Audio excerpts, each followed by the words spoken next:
SRH versus KKR మ్యాచ్తో రెండు అపోహలకు check పెట్టేసింది SRH team. Home team గెలుస్తుంది అన్న మాటని కొట్టేశారు. అలాగే ఎస్ఆర్హెచ్ టీంకి బౌలింగ్ లేదు అన్న వాళ్ళని నోరు మూపించారు.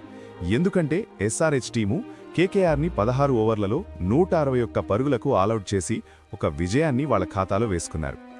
ఇప్పుడు మ్యాచ్లోకి వెళితే టాస్ గెలిచి బౌలింగ్ ఎంచుకున్న కేకేఆర్దే విజయం అనుకున్నారందరూ. ఎందుకంటే ఇప్పటివరకు చేజింగ్ టీంలే గెలిచాయి. ఇంకా కేకేఆర్కి హోమ్ గ్రౌండ్ అడ్వాంటేజ్ కూడా ఉంది. ఇప్పటివరకు జరిగిన మ్యాచ్లో హోమ్ గ్రౌండ్ టీమే ఇంకా చేజింగ్ టీం మాత్రమే విజయం సాధించుకుంటూ వచ్చింది. కానీ ఎస్ఆర్హెచ్ ఈ రెండింటినీ తిరిగి రాసింది. ఇక మ్యాచ్లోకి వెళితే ఎస్ఆర్హెచ్ ఫస్ట్ బ్యాటింగ్ చేసినప్పుడు పవర్ ప్లేలో కేకేఆర్ బౌలర్స్ని ఊచకోత కోశారు. ఇప్పటివరకు ఉన్న స్కోర్లో హైయెస్ట్ పవర్ ప్లే ఎస్ఆర్హెచ్ తన పేరు మీద రాసేసుకుంది. పవర్ ప్లే అనంతరం ట్రావిస్ హెడ్ అవుట్ అయ్యాడు. దాని తర్వాత బ్యాటింగ్కి వచ్చిన ఇషాన్ కిషన్ అంతగా మెప్పించలేకపోయాడు. 14 పరుగులకే అవుట్ అయ్యాడు. ఈ బాధని జీర్ణించుకునేలోపే అభిషేక్ శర్మ కూడా పెవిలియన్ దారి పెట్టాడు. కానీ అభిషేక్ శర్మ అవుటైన క్యాచి అదింకా సందేహంగానే ఉంది అందరికీ. ఎందుకంటే అది క్లియర్గా గ్రౌండ్ టచ్ అవుతున్నట్లు అనిపించింది.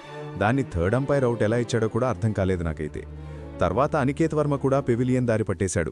పోయినసారి చేసినంత అగ్రెసివ్గా బ్యాటింగ్ చేస్తాడని అనుకున్నారంతా. కానీ వచ్చిన కొద్దిసేపటికే అవుట్ అయ్యాడు. దాని తర్వాత హ్యాన్రిచ్ క్లాసిన్ అలాగే నితీష్ కుమార్ రెడ్డి వీళ్ళిద్దరూ చిన్నగా పార్ట్నర్షిప్ బిల్డ్ చేసుకుంటూ స్కోర్ని 200 దాటించారు.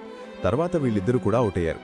లాస్ట్కి ఎస్ఆర్హెచ్ 20 ఓవర్లకు 226 పరుగులు చేసింది, 8 వికెట్ల నష్టానికి. కోల్కతా బౌలర్లలో బ్లెస్సింగ్ ముజిరబానీ 4 వికెట్లు తీసుకున్నాడు. వైభవ్ అరోరా కూడా 2 వికెట్లు తీసుకున్నాడు. ఇక 227 రన్స్ టార్గెట్తో బరిలోకి దిగిన కేకేఆర్ ఫీన్ ఎలెన్ మరియు అజింక్య రహానే స్టార్టింగ్ నుంచే దూకుడుగా ఆడారు. ఫీన్ ఎలెన్ అయితే ఒకే ఓవర్లో 24 రన్స్ కొట్టి ఎస్ఆర్హెచ్ బౌలర్లకు నెత్తురు చుక్కా లేకుండా చేశాడు.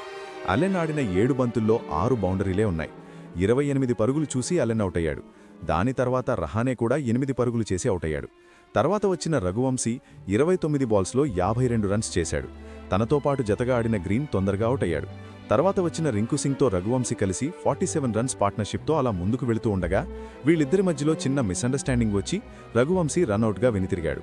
కొద్దిసేపట్లోనే రింకు సింగ్ కూడా 35 రన్స్కే పరిమితమై అవుట్ అయ్యాడు. దాని తర్వాత వచ్చిన ఎవరూ కూడా పెద్ద స్కోర్ ఏమీ చేయలేకపోయారు.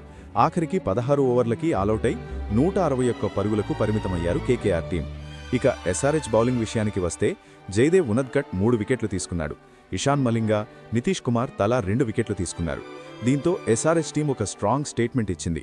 ఇక నుంచి బౌలింగ్లో కూడా మేము పర్ఫెక్ట్ అవుతామో అని. ఎందుకంటే ఈరోజు చేసిన బౌలింగ్ పర్ఫార్మెన్స్ అలా ఉంది ఎస్ఆర్హెచ్ టీంది. సో ఫ్రెండ్స్, మీకు ఈ మ్యాచ్ ఎలా అనిపించింది?